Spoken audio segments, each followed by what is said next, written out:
الحمدللہ رب العالمین والصلاة والسلام علی سید الانبیاء والمرسلین اما بعد فاعوذ باللہ من الشیطان الرجیم بسم اللہ الرحمن الرحیم الصلاة والسلام علیک یا رسول اللہ الصلاة والسلام علیک یا حبیب اللہ الصلاة والسلام علیک یا نبی اللہ وَعَلَىٰ آلِكَ وَأَصْحَابِكَ يَا نور اللہ۔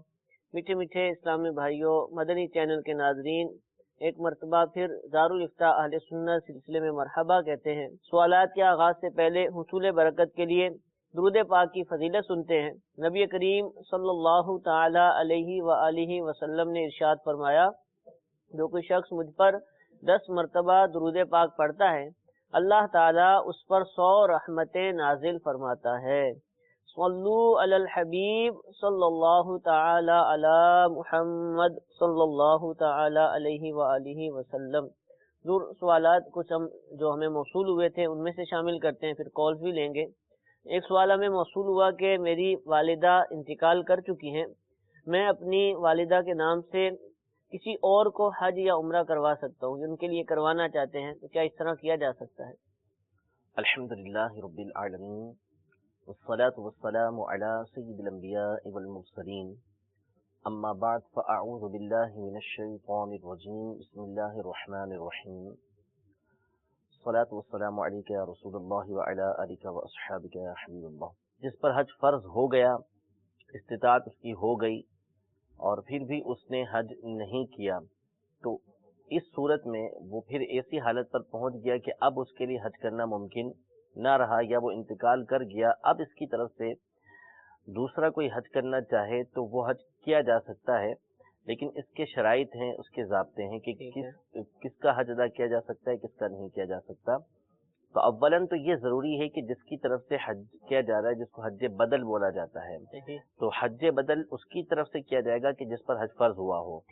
اب اگر حج فرض ہی نہیں ہوا اور اس کی طرف سے کوئی حج بدل ادا کرنا چاہے تو اصطلاحی طور پر اس کو حج بدل نہیں کہا جاتا۔ یہ ایک الگ بات ہے کہ حج ادا کر کے اس کی طرف سے اس کا ایصال ثواب کرنا، یہ جدا چیز ہے، لیکن حج بدل کے لیے یہ ضروری ہے کہ جس کی طرف سے حج ادا کیا جا رہا ہے وہ شخص وہ ہو کہ جس کے اوپر حج فرض ہو چکا تھا۔ یہ حج کے لیے ہے۔ عمرہ جو ہے یہ وہ عبادت نہیں ہے کہ جو کسی اور کی طرف سے کیا جا سکے۔ عمرہ صرف اور صرف اپنی ذات کی طرف سے کیا جائے گا، البتہ اس کا ثواب یہ دوسروں تک پہنچایا جا سکتا ہے۔ اب جیسے انہوں نے اپنی والدہ کے لیے کہا کہ والدہ کی طرف سے حج یا عمرہ کسی کو کرانا چاہتے ہیں تو عمرہ تو نہیں کرا سکتے، ہاں وہ کسی کو پیسے اتنے دے دیتے ہیں کہ ٹھیک ہے وہ عمرہ کر لے جا کے، اور اس عمرے کا جو ثواب کروانے کا جو ثواب ملے، یا وہ بندہ عمرہ کرے تو اس کے بعد اس کا ثواب ان کی والدہ کو ایصال کر دے خاص طور پر، تو اس میں کوئی حرج نہیں ہے۔ لیکن یہ عمرے کی جو نیت کرے گا عمرہ کرنے والا، وہ اپنی ہی طرف سے کرے گا کہ میں اللہ تبارک و تعالیٰ کی رضا کے لیے عمرہ کرنے کا ارادہ کرتا ہوں۔ یہ نہیں ہوگا کہ ان کی والدہ کی طرف سے وہ عمرے کی نیت کر رہا ہو، بلکہ اپنی ذات کی طرف سے عمرے کی نیت کرنی ہے۔ ابھی جو لوگ عمرے کرتے ہیں والدین کے نام پر، پیر مرشد کے نام پر، غوث پاک کے نام پر، تو کیا یعنی وہ نیتیں ٹھیک نہیں ہوتی؟ نہیں، وہ نیت اس میں یہی کرتے ہیں کہ میں عمرہ ادا کر رہا ہوں، اور ان کا مقصد یہ ہوتا ہے کہ اس کا ثواب خاص طور پہ میرے والدین کو پہنچے، خاص طور پہ میرے پیر و مرشد کو پہنچے، خاص طور پر غوث پاک رضی اللہ عنہ کی بارگاہ میں اس کا ثواب پہنچے۔ تو اصل مقصد اس میں جو ہوتا ہے وہ ہوتا ہے ثواب کا پہنچنا۔ باقی دیکھیں، نیابت جو ہوتی ہے نا، کسی چیز کا نائب بننا عبادت کے اندر، تو عبادت کی مختلف قسمیں ہیں۔ ایک عبادت وہ ہوتی ہے کہ جو صرف اور صرف جسمانی ہے، اس کے اندر مال نہیں ہے، صرف جسمانی ہے، جیسے مثال کے طور پر نماز اور روزہ، کہ اس میں مال نہیں خرچ ہوتا بلکہ اس کے اندر فقط جسم کے اعتبار سے ہم عبادت کرتے ہیں۔ اور ایک عبادت ہے کہ جو خالص مالی ہے، کہ جس کے اندر صرف اور صرف مال خرچ ہوتا ہے، جیسے زکوٰۃ ہے۔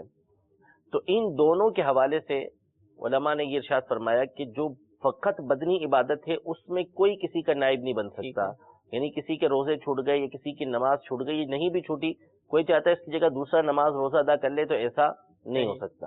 مالی عبادت جو فقط مالی عبادت ہے جیسے زکوٰۃ ہے، تو اس کے حوالے سے علماء نے یہ ارشاد فرمایا کہ اس میں کوئی بھی دوسرے کی طرف سے ادا کر سکتا ہے، اس کو کہہ دیا کہ بھائی میری طرف سے آپ ادا کر دیں، یا اس کو بتا دیا کہ میں آپ کی طرف سے ادا کر رہا ہوں، تو اس کے اندر نیابت یعنی نائب بننا ہو سکتا ہے، اس کی طرف سے وہ زکوٰۃ ادا کر سکتا ہے۔ اور ایک عبادت ہے کہ جو مال اور بدنی عبادت دونوں کا مجموعہ ہے، جیسے حج ہے، ٹھیک ہے، کہ اس میں مال بھی خرچ ہوتا ہے اور بدن کے ذریعے بھی افعال کرنا پڑتے ہیں، تو اس کے بارے میں علماء نے یہ ارشاد فرمایا اس میں دوسرے کا کوئی نائب نہیں بن سکتا سوائے عذر کی صورت میں، کہ اگر وہ معذور ہو گیا، اس پر حج فرض ہو چکا تھا اور اب اس نے حج نہیں کیا، اب ایسی حالت کو پہنچ چکا ہے کہ حج نہیں کر سکتا، اب یہ کسی دوسرے کو اپنا نائب بنا دیتا ہے تو یہ ہو سکتا ہے، لیکن اگر عذر موجود نہیں ہے تو اس صورت میں وہ دوسرے کو نائب نہیں بنا سکتا۔ یہ جو ارکان اسلام ہے اس کی بحث کے اندر ہے، اور عمرہ جو ہے یہ فرض نہیں ہے بندے کے اوپر، عمرہ سنت ہے، لہذا دوسرے کی طرف سے اس میں نائب نہیں بنایا جا سکتا۔ فرض عبادتوں کی کنڈیشن جو تھی وہ میں نے آپ کے سامنے عرض کی کہ جس کے اندر نائب بنایا جا سکتا ہے اور کس میں نائب نہیں بنایا جا سکتا، اور کہاں پر نائب بنایا جا سکتا ہے۔ تو عمرہ یہ ہے کہ آپ ادا کریں گے اپنی ہی نیت سے کہ میں اللہ تبارک و تعالیٰ کی رضا کے لیے عمرے کا احرام باندھتا ہوں اور تلبیہ کہیں گے، لیکن اس کا ثواب آپ خاص طور پر جس کو چاہیں ایثار ثواب کرتے ہیں۔ ٹھیک ہے، تو حضور آپ نے یقیناً اس کے حوالے سے ارشاد فرمایا ہوگا کہ کتنا مال ہو تو حج ہمارا فرض ہوتا ہے، کتنی مالیت موجود ہو۔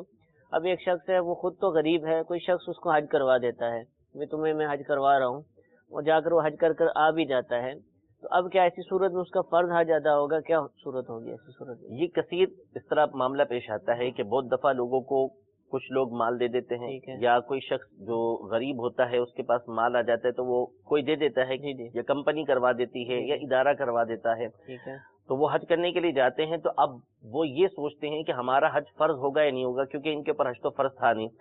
تو اس حوالے سے عرض یہ ہے کہ بندے کو اگر کسی نے اتنا مال دے دیا ہے، اگر اس پہ حج فرض نہیں تھا لیکن کسی طریقے سے اس نے حج ادا کر لیا، اگر اس نے فرض حج کی جا کے نیت کی ہے تو اس کی طرف سے فرض حج ہی ادا ہوگا، مال بھلے اس کے قبضے میں نہ ہے، وہی آدمی ساری اس کے ویزا لگوا دیا، ٹکٹ لگوا دیا، مکہ مکرمہ وہ پہنچ گیا، ٹھیک ہے، اور اس نے حج کے افعال ادا کر لیے اور اس نے احرام اسی نیت سے باندھا کہ میں حج فرض ادا کر رہا ہوں، فرض حج کی نیت سے اس نے حج کا احرام باندھا، حج ادا کر لیا، اس صورت میں اس کا حج ادا ہو گیا۔ اسی طریقے سے مطلقاً نیت کی، یعنی فرض حج کی نیت نہیں کی، اس نے کہا کہ میں حج کا احرام باندھتا ہوں، تو اس صورت میں بھی اس کا فرض حج ادا ہو گیا۔ ٹھیک ہے، ہاں، خاص طور پہ اس نے نفل کی نیت کی کہ میں حج نفل ادا کرتا ہوں، تو اس صورت میں پھر اس کا نفلی حج ہوگا۔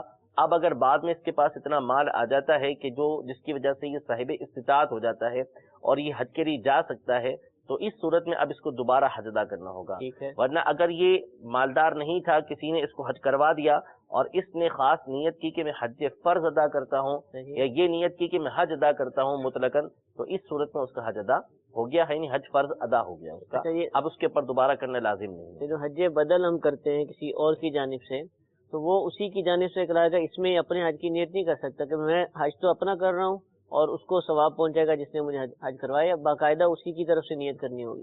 حج بدل کی جب شرائط مکمل پائی جائے اور کوئی دوسری کی طرف سے جب حج کرے گا تو اس صورت میں اسی کی طرف سے نیت کرے گا کہ میں اس کی طرف سے حج ادا کر رہا ہوں، ٹھیک ہے، اور حج بدل کے علاوہ ویسے ہی اب حج ادا کر رہا ہے تو اب ایصال ثواب کر سکتا ہے۔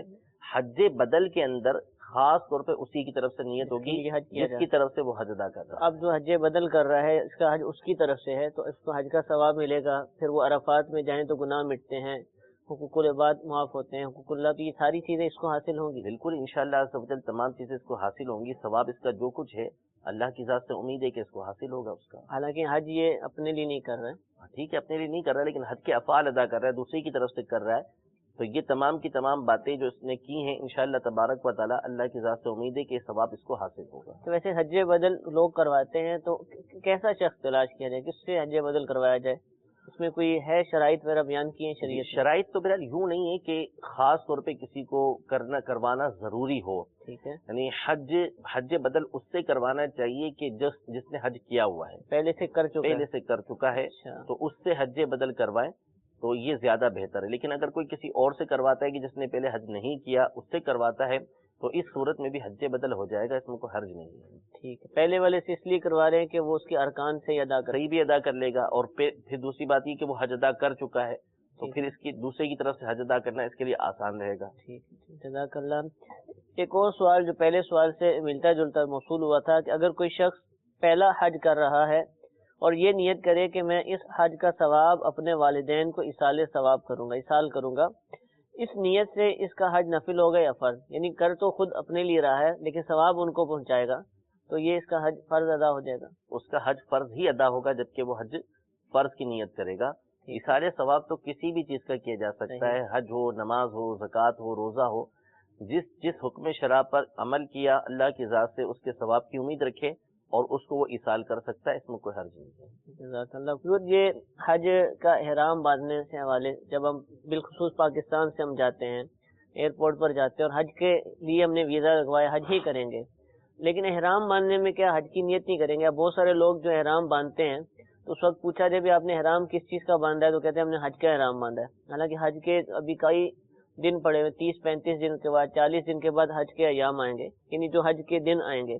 تو کیا اسی نیت سے یہاں پر احرام باندھ کر چلے جائیں گے یا عمرے کا احرام باندھیں گے؟ دیکھیں، اگر اتنا لمبا ٹائم باقی ہے تو عمومی طور پہ کوئی بھی اتنے دن تک احرام کی پابندیاں اختیار نہیں کرتا. یعنی 30 دن 40 دن پہلے وہ چلا گیا، پہلی فلائٹ سے وہ چلا گیا اور اس کی جو حج کے ایام میں 30-40 دن باقی ہیں اس کے، تو اتنے دنوں تک احرام کی پابندیاں نبھانا بڑا مشکل کام ہے. ٹھیک ہے. تو اس صورت میں ہمارے یہاں جو عمومی طور پہ ہوتا ہے، چونکہ حج تمتع ہوتا ہے. صحیح. حج کی 3 قسمیں مشہور، ٹھیک ہے. حج افراد، حج تمتع اور حج قران.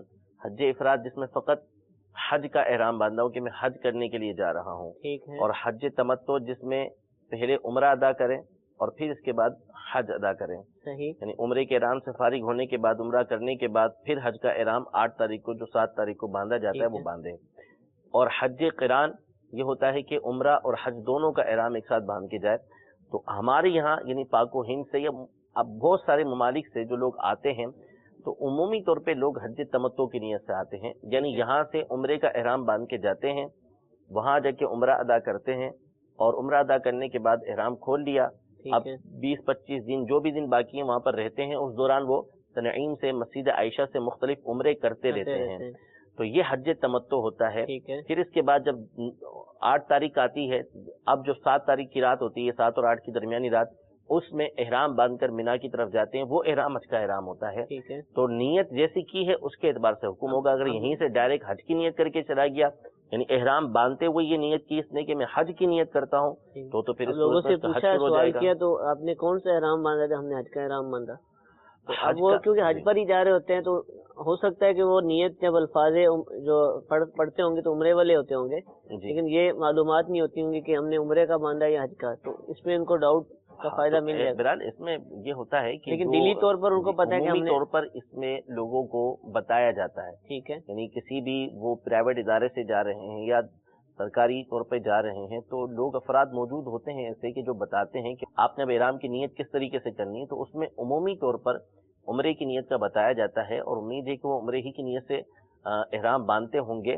البتہ جب ان سے پوچھا جائے گا آپ کہاں جا رہے ہیں تو کہاں حج کے لیے جا رہے ہیں، یہ مقصود ہوتا ہوگا ان کا کہ حج پہ جا رہے ہیں، لیکن عام طور پہ نیت جو کی جاتی ہے وہ عمرے کے احرام ہی کی جاتی ہے.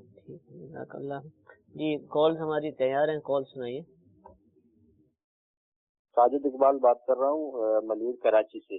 میرا سوال یہ ہے مفتی صاحب سے کہ جو لوگ اپنے ملک سے باہر جا کے نوکری کرتے ہیں، کام کرنے کے لیے جاتے ہیں، مطلب وہ تقریباً سال 2 سال کے لیے 3 سال کے لیے، تو اپنی بیوی بچوں کو مطلب گھر پہ چھوڑ کے جاتے ہیں، تو کیا ان کا اس طرح باہر جانا نوکری کرنے کے لیے جائز ہے؟ زیادہ عرصے کے لیے 4-5 سال کے لیے جانا جائز ہے یا نہیں جائز؟ انشاءاللہ عرض کرتے ہیں. ایک اور کال سنائیے. ہمیں رب نواز اطاری بات کر رہا ہوں سہیوال سے. پنجاب میں یہ ہمارے چادر باندھی جاتی ہے دھوتی، کس کے متعلق وہ فولڈ کرنی ہے نہیں کرنی؟ جی انشاءاللہ عرض کرتے ہیں. لوگ نوکریوں کے لیے بیرون ملک سفر کرتے ہیں اور اب ویزے جو ہیں وہ 1 سال 2 سال 3 سال کے ملتے ہیں. اب چونکہ گئے ہی پیسے کمانے کے لیے ایسا نہیں ہوتا کہ ہر دوسرے تیسرے مہینے آ جائیں، خرچہ اس کا اسی میں پورا ہو جائے گا. تب 3 سال 4 سال کئی سال تک واپس نہیں آتے، اور اس کے بیوی بچے وغیرہ یہاں موجود رہتے ہیں. تو کیا اس طرح اتنے لمبے عرصے کے لیے چلا جانا جائز ہے؟ دیکھیں دو باتیں، دو طرح کی اس میں صورتیں بنتی ہیں. نمبر ایک تو یہ صورت ہوتی ہے کہ بندہ چلا گیا اور اس کی اہلیہ جو ہے یہاں پر پریشان ہے اور وہ اس سے مطالبہ کرتی ہے کہ آپ واپس آ جائیں تاکہ ہم یہیں پر رہیں. تو اگر ایسی صورت حال ہے کہ اہلیہ بچوں کی امی اس کی مطالبہ کرتی ہے آنے کی، تو اس صورت میں اس کو 4 مہینے کے اندر اندر آنا ہوگا. اگر مطالبہ کرے تو جی حضرت عمر نے اس کا یہ رکھا ہے سلسلہ، یعنی مدت جو رکھی تھی وہ یہ رکھی تھی کہ 4 مہینے کے اندر یہاں آ جائے تاکہ حق زوجیت ادا کرے اور دونوں پریشان نظری سے بچے رہیں. باقی اگر دونوں راضی ہیں کوئی مسئلہ نہیں ہے، یعنی ان کو پریشانی نہیں ہے، ٹھیک ہے کہ وہ 1 سال 2 سال 3 سال کے بعد واپس آ رہا ہے تاکہ گھریلو جو پریشانیاں ہیں وہ دور ہو سکیں، ان کے معاشی مسائل حل ہو سکیں.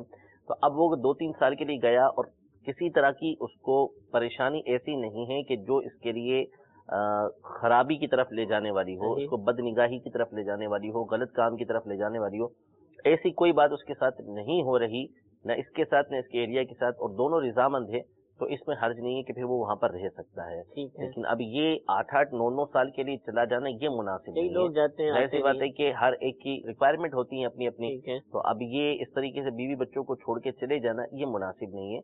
تو کچھ نہ کچھ وقت نکال کے آ جانا چاہیے، اتنا لمبا عرصہ بیوی بچوں سے دور نہیں رہنا چاہیے. جزاک اللہ. رب نواز بھائی صاحبال سے ہم سے پوچھ رہے ہیں کہ غالباً نماز کے حوالے سے سوال ہے کہ دھوتی پہنی جاتی ہے، تہمت بھی کہتے ہیں، اب وہ پہنی ایسی جاتی ہے کہ اس کو فولڈ ہی کیا جاتا ہے، اور فولڈ کرنا ہم نے نماز کے اندر کپڑوں کو منع کیا ہوا ہے، تو اب کیا ایسی صورت میں نماز میں کراہت آئے گی؟ تہبند جو پہنا جاتا ہے تو تہبند تو نبی کریم صلی اللہ تعالیٰ علیہ وآلہ وسلم سے پہننا اکثر ثابت ہے کہ آپ علیہ السلام کا لباس اکثر تہبند ہی ہوا کرتا تھا، 2 چادریں آپ پہنا کرتے تھے. تو اب اصل میں یہ اس کی حیت کے اندر داخل ہے، اس کی بناوٹ کے اندر داخل ہے، اس کے بغیر تو تہبند رک ہی نہیں سکتا نا. جیسے احرام ہم باندھتے ہیں تو احرام ظاہر سی بات ہے کہ ہم یوں ڈائریکٹ تو کر ہی نہیں سکیں گے، اس کے لیے باندھ کے ہمیں اس کو فولڈ کرنا ہی پڑے گا. تو اس کی جو بناوٹ ہے، بناوٹ ہی اسی طرح کی ہے کہ اس کو پہنیں گے تو اسی صورت میں پہن سکتے ہیں کہ جب آپ اس کو فولڈ کر لیں. تو تہبند فولڈ ہو جاتا ہے تو اس میں کوئی مسئلہ نہیں ہے، نماز جو ہے بلا کراہت ہو جائے گی، بغیر کسی حرج کے ہو جائے گی. جزاک اللہ. جی مزید کچھ کال ہمیں دیجیے. جی محمد عابر خلیل لڈن شریف سے عرض کر رہا ہوں. میں نے کوئی ایسا طریقہ پوچھا ہے جس کے ساتھ نا نماز کی پابندی ہو سکے. جی نماز کی پابندی کیسے ہو سکے؟ جو نماز کی پابندی کرنا چاہتے ہیں کیا طریقہ اپنائیں کہ جس کی وجہ سے نماز کے پابند ہو جائے؟ دیکھیے پہلی بات تو یہ ہے کہ بعض لوگ کہتے ہیں کہ ہم سے پابندی نہیں ہو پا رہی تو ہم کیا کریں. اولاً تو دیکھیں یہ ہمیں ذہن بنانا پڑے گا کہ چاہے ہمارا دل لگے نہ لگے، نماز اللہ تبارک و تعالیٰ نے فرض فرمائی ہے جس کو اس کے وقت مقررہ پر پڑھنا ہے. تو یہ ذہن بنانا پڑے گا کہ یہ ایسی عبادت ہے کہ جو ہم نے کرنی ہے، جو ہم پر فرض ہے وہ ہمیں ادا کرنی ہے. تو بس یہ ذہن بنا لیں کہ دل لگے نہ لگے باہر صورت نماز میں نے پڑھنی ہے. دوسری بات یہ کہ پھر اس کے بعد وہ دوسرا اثر جو ہوتا ہے اس کا ماحول کا اثر ہوتا ہے. اگر بندہ نیک لوگوں کے ساتھ رہے گا، اچھے لوگوں کے ساتھ رہے گا کہ جو نماز کے لیے جا رہے ہیں، تو اس کا دل بھی لگے گا کہ میں نماز جا کے پڑھوں. اور اگر ایسے لوگوں کے ساتھ بیٹھا ہوا ہے کہ جو خود نماز نہیں پڑھ رہے، تو شیطان اس پر بھی غفلت طاری کرے گا اور ان کے ساتھ بیٹھ کر گپے لگائے گا، جو بھی معاملہ اس نے کرنا ہے وہ کرے گا. تو اس لیے اپنی صحبت کو اپنے جو قریب قریب رہنے والے ہیں ان افراد کے ساتھ رہے، ان لوگوں کی صحبت کو اختیار کرے کہ جو نمازی ہوں. جیسے مدنی ماحول دعوت اسلامی کا، اسلامی بھائیوں کے ساتھ رہے اور نماز کی پابندی کرے گا انشاءاللہ تبارک و تعالیٰ. وہ لوگ بھی پابندی کریں گے اور ان کے پیچھے یہ بھی پابندی کرے گا.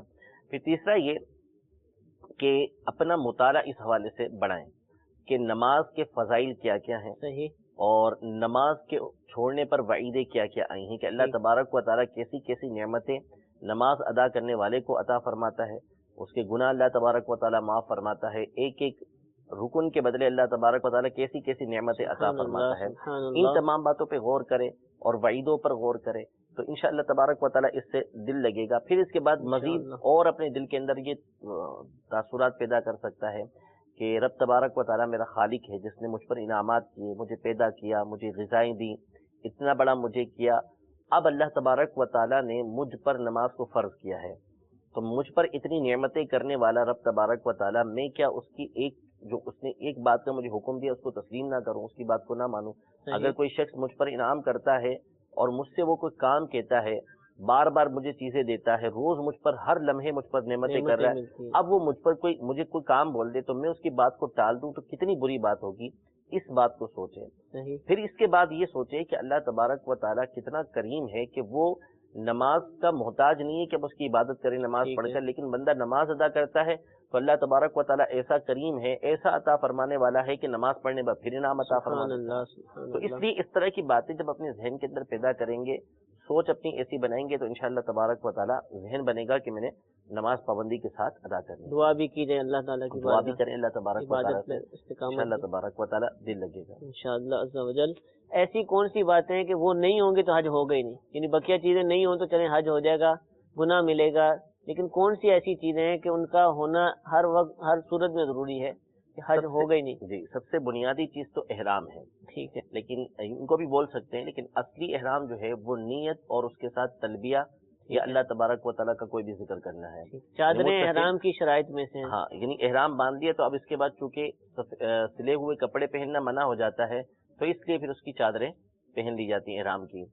تو سب سے بنیادی چیز احرام باندھنا ہے، یعنی نیت کرنا کہ وہ عمرہ یا حج ادا کر رہا ہے، اس بات کی نیت اور اس کے ساتھ تلبیہ یعنی لبیک اللہم لبیک پڑھنا یا اللہ تبارک و تعالیٰ کا کوئی بھی ذکر کرنا. سنت مبارکہ یہ ہے کہ تلبیہ یعنی لبیک اللہم لبیک آخر تک پڑھا جائے، یہ بنیادی چیز ہے. اس کے بعد جو شرط ہے وہ ہے وقوف عرفہ، یعنی کوئی شخص احرام باندھ کر 9 ذی الحجہ کی ظہر کے وقت سے، جس وقت ظہر کا وقت شروع ہوتا ہے اس وقت سے لے کر 10 ذی الحجہ کی طلوع فجر، یعنی جس وقت فجر کا وقت شروع ہوتا ہے اس سے پہلے پہلے عرفات کے میدان میں ایک لمحے کے لیے بھی پہنچ گیا تو اس کا حج ادا ہو گیا. حج کا رکن اعظم جو ہے وہ وقوف عرفہ ہے.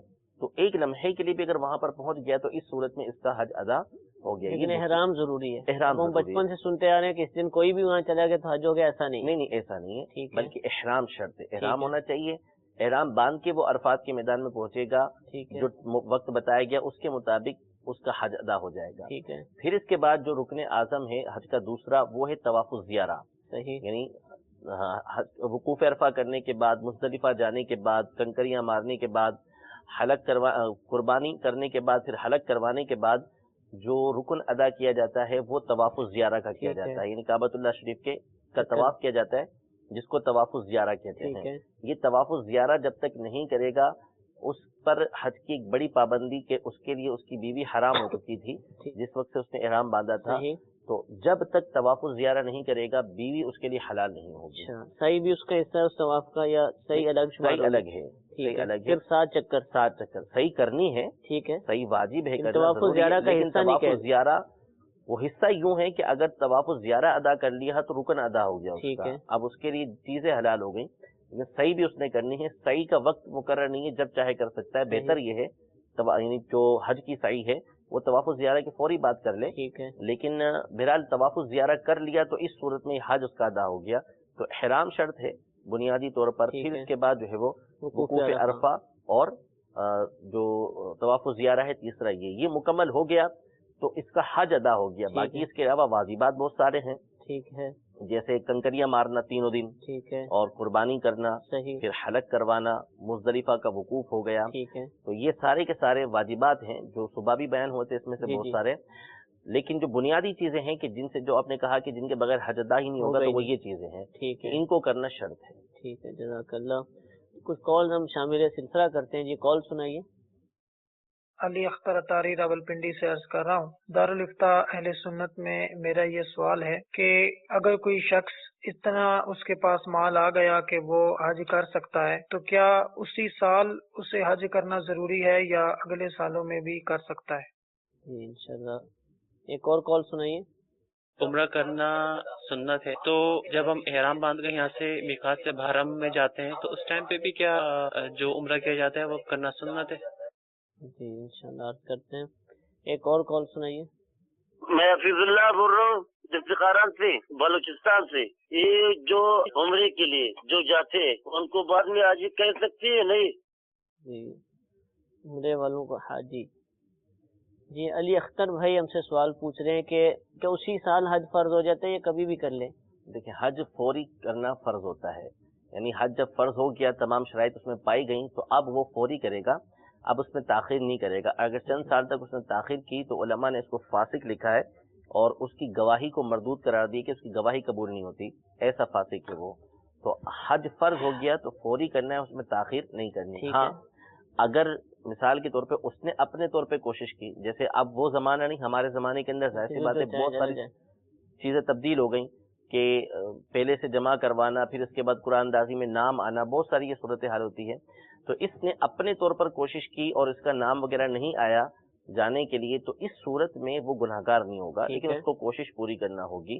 پھر اگر اس سال نہیں ہوا تو اگلے سال کوشش کرے گا، لیکن ایسا نہیں ہے کہ حج فرض ہو گیا تو اس نے کہا چلو میں 4-5 سال بعد جا کے ادا کر لوں گا، تو اس صورت میں وہ گناہ گار ہوگا، جس کی اس کو توبہ کرنا یہ ضروری ہوگی۔ ٹھیک ہے حضور، اب یہ پیسے آ گئے ہیں، حج فوراً کرنا ہے، بہت سارے لوگ ہوتے ہیں پیسے آ جاتے ہیں، حج کی خواہش بھی ہوتی ہے، حج بھی کرنا ہے، لیکن بچوں کی شادی، بچیوں کی شادی جو ہے یہ پہلے کر لیں، اس کے بعد حج پر چلے جائیں گے، تو کیا یہ اس لیے رقم جمع کر لیں، وہ بھی ایک ضروری کام ہے؟ جی، اس کی ضرورت سے انکار نہیں ہے، ٹھیک ہے، لیکن دیکھیں اللہ تبارک و تعالیٰ ہی تمام اسباب بنانے والا ہے، بے شک، اور اس نے جس چیز کو فرض کیا ہے وہ بندہ جب ادا کرے گا تو اللہ تبارک و تعالیٰ اس کے لیے اسباب بنا دے گا۔ ٹھیک ہے، حج ہو یا عبادتیں ہوں، ان کے کرنے سے یاد رکھیں کہ مال میں برکت پیدا ہوتی ہے سبحان اللہ، اور اس کے فوائد ہی بندے کو حاصل ہوتے ہیں۔ سبحان اللہ، تو بیٹیاں ہوں جن کے نکاح کرنے ہیں، یا بہنیں ہوں، بچیاں ہیں، ان کے نکاح کرنے ہیں، تو اس بنیاد پر حج ساقط نہیں ہو جائے گا، حج پوری کرنا ہوگا۔ ٹھیک ہے، اللہ پر توکل کرے، بھروسہ کرے،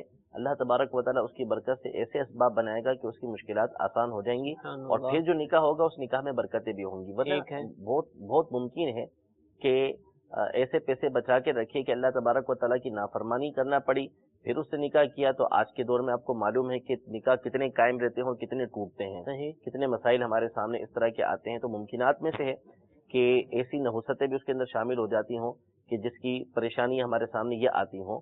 تو اگر پیسے جمع ہو چکے ہیں، اتنے ہو چکے ہیں کہ آپ کے اوپر حج فرض ہوتا ہے، تو فوری طور پر آپ حج ادا کر لیں، یعنی آپ پر فرض ہو گیا حج، تو اب آپ تاخیر نہیں کر سکتے اس کے اندر، یعنی اس وجہ سے تاخیر نہیں کر سکتے کہ نکاح کرنا ہے اس لیے میں تاخیر کروں، ایسا نہیں ہو سکتا۔ اچھا، تو یہ کتنی رقم، یعنی ایک تو ہے گورنمنٹ سستا اور ایک ہے پرائیویٹ مہنگا حج ہے، تو کتنی کم از کم ہو؟ گورنمنٹ والی بھی کافی ہے، ظاہر ہے اگر وہ بھی ہو گئی اس کے پاس تو اس کے اوپر حج فرض ہو گیا، ٹھیک اور ہے، مثال کے طور پہ گورنمنٹ میں نہیں آیا اور اس کے پاس اتنا مال موجود ہے کہ بآسانی کسی پرائیویٹ سے جا سکتا ہے، تو پرائیویٹ سے اگر جانا پڑے گا، نہیں ہو تو پھر اب اس پہ لازم نہیں پھر رہے گا، لازم نہیں ہوگا۔ پھر انتظار کرے آئندہ سال کے لیے۔ ٹھیک ہے، جزاک اللہ۔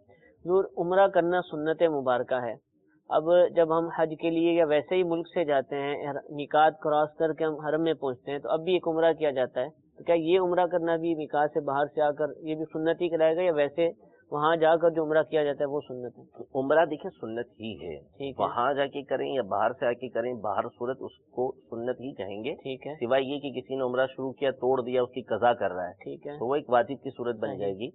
تو عمرہ آپ نے شروع کر دیا تو بھی وہ سنت ہی رہے گا۔ اب ٹھیک یہ ہے، الگ بات ہے کہ دیکھیں بعض اوقات عبادت ہوتی خود نفل یا سنت ہے، مثال کے طور پر ہم 4 رکعت سنت ادا کر رہے ہیں، یا 2 رکعت سنت ادا کر رہے ہیں، یا 2 رکعت نفل ادا کر رہے ہیں، ہے تو نفل، لیکن اس کا جو قیام کیا وہ کیا ہے؟ فرض ہے، صحیح، رکوع کیا وہ فرض ہے، سجدہ کیا وہ فرض فرض ہے، ہے، یہ تمام فرائض ہیں۔ تو نفلی چیزوں کے اندر، سنت عبادتوں کے اندر بھی فرائض پائے جاتے ہیں، ٹھیک ہے، لیکن ان تمام کے مجموعے کو جب ہم دیکھتے ہیں تو اس کو کہتے سنت ہی ہیں، اس کو صحیح، کہتے ہیں نفل ہی ہیں۔ تو ٹھیک ہے، عمرہ جو کر رہے ہیں اس میں طواف کرنا واجب، اسی طریقے سے سعی کرنا واجب، یہ تمام کی تمام چیزیں واجبات ہیں، ضروری ہیں، لیکن ان تمام کو ملا کے جس چیز کو ہم عمرہ بولیں گے وہ عمرہ پورے کا پورا مکمل سنت کہلائے گا۔ ٹھیک ہے۔ عزیز اللہ بھائی بلوچستان سے ہم سے سوال کر رہے ہیں کہ اب عمرہ کر کر آتے ہیں، حج کر کر آتے ہیں تو لوگ حاجی صاحب کہتے ہیں، لیکن عمرہ کر کے کوئی آئے تو اس کو بھی حاجی صاحب کہہ سکتے ہیں، وہاں تو حاجی کہا جاتا ہے، عمرہ کرنے گئے ہوں یا کچھ بھی کرنے گئے ہوں تو حاجی کہا جاتا ہے، یہاں پر اب لوگ اس کو حاجی صاحب کہہ سکتے ہیں؟ دیکھیں ایک تو حاجی صاحب اگر اس لحاظ سے کہنا ہے کہ یہ عمرہ کر کے آیا ہے تو اب اس پر حاجی کا اطلاق ہو تو درست نہیں ہے، ٹھیک ہے، کیونکہ حاجی تو وہ ہے کہ جو حج کر کے آیا، عمرہ صحیح، کرنے والے کو معتمر بولتے ہیں، ٹھیک عمرہ ہے، کرنے والا بولتے ہیں، تو اس پر یوں تو حاجی نہیں کہہ سکتے، لیکن ہمارے یہاں ایک عرف بھی ہوتا ہے کہ ہاں بڑے لوگوں کو حاجی صاحب بول دیتے حرمین ہیں، سے جو آئے اس کو بھی حاجی، حرمین سے آئے اس کو حاجی صاحب بول دیا، تو اگر یہ لحاظ کرتے ہوئے اس کی تعظیم کے طور پر لقب تعظیم کا لقب اس کو کہتے ہوئے حاجی کہہ دیا تو اس میں بظاہر حرج نظر نہیں آتا، لیکن جس طریقے سے حج کرنے والے کو حاجی کہتے ہیں کہ اس نے حج کیا ہے، اور حج کے فضائل اور دیگر معاملات اس کے ساتھ جو پیش آتے ہیں، ٹھیک ہے، جو باتیں اس کے ساتھ متعلق ہوتی ہیں، وہ عمرہ کرنے والے کے لیے نہیں ہے، صحیح، عمرہ کرنے والے کو اس لحاظ سے حاجی نہیں بولا جا سکتا۔ جزاک اللہ۔ جی کچھ اور کالز ہمیں سنائیے۔ میں چکوال سے بول رہا ہوں، راجہ نیاز احمد۔ پوچھنا تھا کہ میں نے والدہ کو عمرے ساتھ لے جانا ہے، تو کیا ہم ایئرپورٹ سے ہی احرام باندھ لیں، کیا طریقہ کریں؟ جی انشاءاللہ کرتے ہیں۔ ایک اور کال سنائیے۔ ساری کوئٹہ سے عرض کر رہا ہوں، میرا سوال یہ ہے کہ حی علی الصلاۃ اور الفلاح کے درمیان جو دائیں اور بائیں جانب دیتے ہیں، اس کا کیا مطلب ہے؟ ایک اور کال سنائیے۔ یہ عرض کر رہا ہوں کہ اگر ایک آدمی اس کے ماں باپ زندہ ہیں، وہ بیوی اور میاں آج کر سکتے ہیں؟ جی انشاءاللہ یہ سوال اہم ہے۔ چکوال سے راجہ نیاز بھائی کہ والدہ کے ساتھ عمرے پر جا رہے ہیں یا ویسے بھی کوئی جا رہا ہے، تو اب احرام کہاں سے باندھیں گے؟ ایئرپورٹ سے باندھیں گے، گھر جا کر باندھے، ہوائی جہاز کے اندر باندھیں، کیا کریں؟ دیکھیں اس میں جو فلیٹیں ہوتی ہیں وہ مختلف طرح ہوتی ہیں۔ بعض اوقات یہاں براہ راست پاکستان سے آپ ڈائریکٹ جو ہے وہ عرب شریف جا رہے ہوتے ہیں، اور بعض اوقات یہ وایا جاتی ہیں، کنیکٹڈ فلائٹ ہوتی ہیں، کسی جگہ پہ رکنا ہوتا ہے، اور بعض اوقات یہ رکنا بہت لمبا ٹائم ہوتا ہے، جیسے یہاں سے پہلے قطر گئے یا دبئی گئے، وہاں رکتے ہیں، پھر اس کے بعد جو ہے وہ عرب شریف کے لیے جاتے ہیں، درمیان میں اسٹے ہوتا ہے، رکنا پڑتا ہے۔ تو احرام اصل میں باندھنا جو ضروری ہے وہ میقات سے پہلے باندھنا ضروری ہے۔ میقات کے آنے سے پہلے آپ یہ میقات پر پہنچ کر آپ احرام باندھ لیں، میقات کو کراس بغیر احرام کے نہیں کر سکتے۔ ٹھیک ہے۔ تو ہمارے یہاں سہولت یہ ہے کہ جہازوں میں عمومی طور پر اعلان ہو جاتا ہے، صحیح، اور اگر اعلان نہ بھی ہو تو آپ جہاز میں بیٹھ کے تھوڑی دیر کے بعد جب آپ کھانے وغیرہ سے فارغ ہو جائیں تو ایک لمبا ٹائم ہوتا ہے، گھنٹہ سوا گھنٹہ، اس میں آپ پہلے سے احرام کی نیت کر لیں کہ میں عمرہ کا احرام باندھتا ہوں اللہ تبارک و تعالیٰ کی رضا کے لیے، اور ساتھ میں آپ تلبیہ پڑھ لیں لبیک اللہم لبیک، وہاں سے بھی آپ کا احرام شروع ہو جائے گا۔ اب اگر آپ یہاں سے براہ راست ڈائریکٹ عرب شریف جا رہے ہیں تو ٹھیک ہے، اس وقت آپ چاہیں تو پاکستان میں ہی ایئرپورٹ پر آپ احرام جو ہے پہن کر اور نیت بھی کر کے براہ راست آپ یہیں سے احرام کی نیت کر کے چلے جائیں، یہ بھی ہو سکتا ہے، اور چاہیں تو یہیں سے جب آپ جہاز میں بیٹھ جائیں تو میقات کے آنے سے پہلے آپ عمرے کی نیت کر لیں، احرام کی نیت کر لیں۔ اور اگر آپ کنیکٹڈ جا رہے ہیں تو اس میں بھی اس بات کا اختیار ہے کہ آپ یہیں سے نیت کر لیں، یا آپ جہاں پہ اتر رہے ہیں وہاں سے نیت کر لیں، یا وہاں سے پھر جب آپ بیٹھیں گے تو میقات کے آنے سے پہلے جہاز میں آپ نے نیت کر لی۔ ان تمام چیزوں کی اجازت ہے، لیکن کنیکٹڈ جو فلائٹ ہوتی ہے اس میں کئی مرتبہ ایسا ہوتا ہے کہ 10-10 12-12 گھنٹے بھی درمیان میں رکنا پڑتا ہے، تو اس وقت اگر جہاز لیٹ ہو گیا، کوئی بھی معاملہ ہو گیا، فلائٹیں کینسل بھی ہو جاتی ہیں بعض ممکنات میں سے، تو اس صورت میں اگر احرام باندھا ہوا ہے، نیت کر لی ہے احرام کی کہ میں احرام باندھ رہا ہوں، تو اس صورت میں اب پھر پابندی جو ہے نا وہ شروع ہو چکی ہے، اس کو نبھانا بعض اوقات مشکل ہو جاتا ہے۔